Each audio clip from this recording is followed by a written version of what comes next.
Lock చేసిందేంటి? Prithvi ఈ పాటికి వచ్చేసి ఉండాలి. స్మైలీ చేతికి దొరికిపోయావనుకున్నాను విరాజ్. ఈ మసూజిని ఎక్కడ పట్టావు? మొన్న త్రిబులర్ సినిమాలో చూసాలే, ఇక్కడ అప్లై చేశాను. నువ్వు దొంగ. అవును, నువ్వు పరిచయం కాకముందు రాక్ స్టార్ని, ఇప్పుడు దొంగని. విరాజ్ పద పద.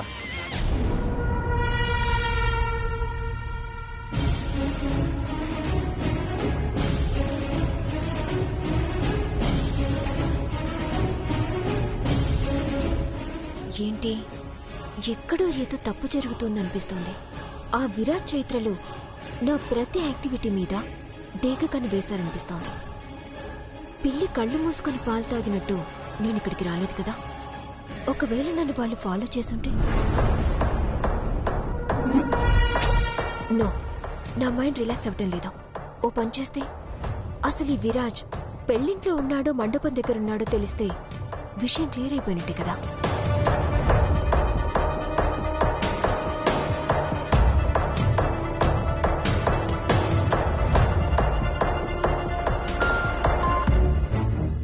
ఏంటి పెళ్లి కూతురా ఫోన్ చేసావు? మండపానికి ఏ టైంకి బయలుదేరుతున్నామో కనుక్కోడానికా? అసలు మండపానికి నేను వస్తాను రాను అన్న సందిగ్ధంలో ఫోన్ చేశానంటీ. ఏం స్మైలీ, ఏం జరిగింది? సడన్ గా నీకెందుకలా అనిపిస్తుంది? ఇలా సడన్ గా ఏమీ నాకు అనిపించట్లేదంటీ. ముందు నుంచి అలాగే అనిపిస్తోంది. ఆ ఇంట్లో కోడలుగా నేను అడుగు పెట్టగలనా అని అనుమానంగా ఉంది. నేనుండగా నీకే భయం అవసరం లేదు. ఎవరి కుట్రలు నీ మీద పనిచేయవు. అయినా ఈ ఇంటి కోడలు అవ్వకుండా నిన్నెవ్వరూ అడ్డుకోలేరు. అడ్డుపడుతున్నారని కదా ఆంటీ. తాళి మెళ్ళో పడ్డానికి గంట సమయం కూడా లేదు. అయినా భయపడుతున్నానంటే ఏంటర్థం? ఆ విరాట్ చైత్రలు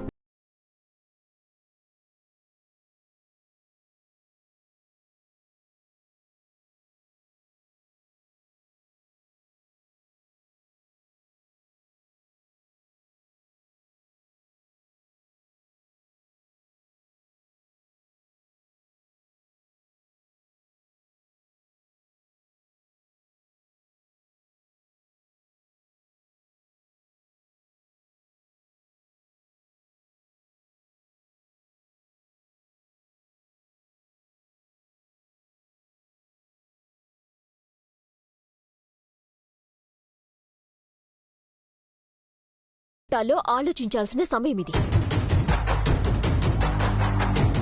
నాకొకటి చెప్పండి ఆంటీ, విరాజ్ ఇప్పుడు ఇంట్లోనే ఉన్నాడా? లేదు స్మైలీ, ఏదో హడావిడిగా బయటకెళ్ళాడు.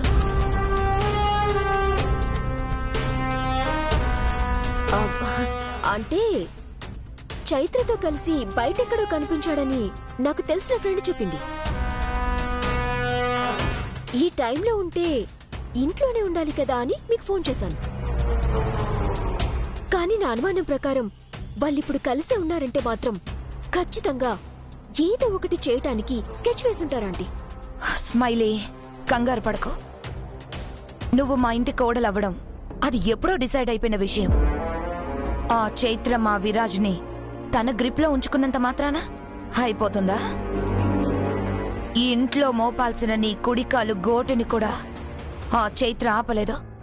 కానీ చైత్రతో విరాజ్ ఉన్నంత వరకు నాకు ఈ టెన్షన్ తగ్గదా అండి? విరాజ్ని ఎలా డైవర్ట్ చేయాలో నాకు తెలుసు. నేను చేస్తాను. నువ్వు రిలాక్స్డ్ గా ఉండు. Thank you aunty.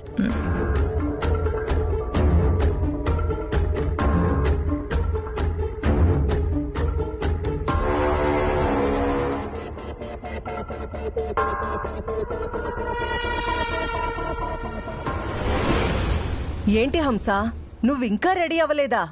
మండపానికి వెళ్లే టైం అవుతుంది కదా, వెళ్ళి త్వరగా రెడీ అవ్వు. హంస, ఏంటి అలా ఉన్నావు? ఇంకెలా ఉండాలొదినా?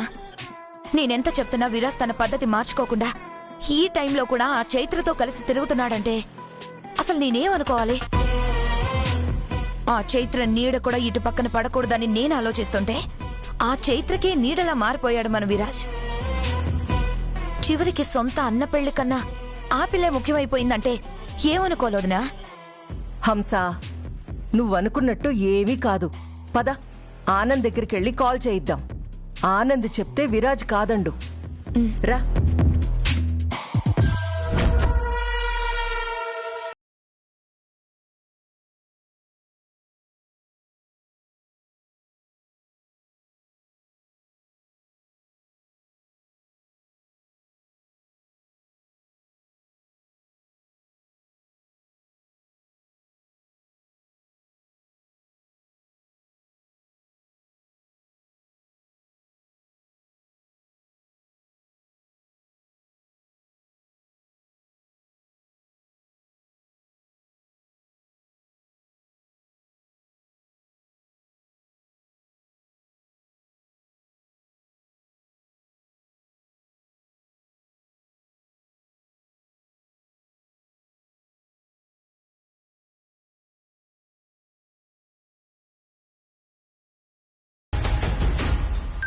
లిఫ్ట్ చేయి.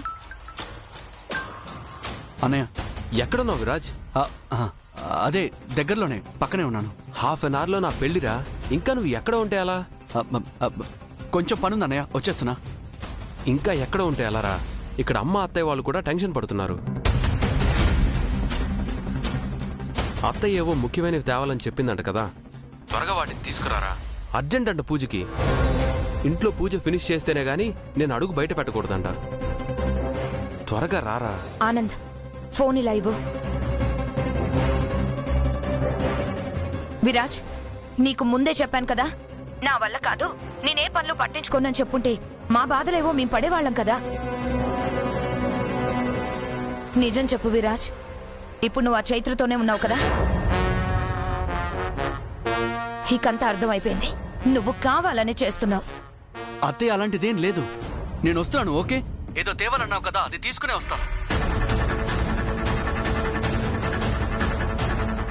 విరాజ్, ఇవన్నీ కాదు. మాటలతో సమయం వృధా చేయకుండా 10 నిమిషాల్లో నువ్వు నా పక్కన ఉండాలి. ఉంటున్నావు అంతే. అన్నయ్య 10 మినిట్స్లో అక్కడ ఉండాలంట. సరే, టెన్షన్ పడకు, నువ్వు వెళ్ళు. ఎవిడెన్స్ దొరకకుండా ఎలా వెళ్ళేది? వాళ్ళవి ఇంకా రాలేదు. రావడానికి ఎంత సమయం పడుతుందో ఏమో. నేనున్నాను కదా విరాజ్, నేను చూసుకుంటాను, నువ్వు వెళ్ళు. పాపం ఆనంద్ గారు కంగారు పడుతూ ఉంటారు. నిన్నొక్కదాన్ని ఇక్కడ వదిలేసి ఎలా వెళ్తాననుకున్నావు? విరాజ్, సమస్యని పరిష్కరించాలంటే కొన్ని డెసిషన్స్ కఠినంగా అనిపించినా తీసుకోవాల్సిందే.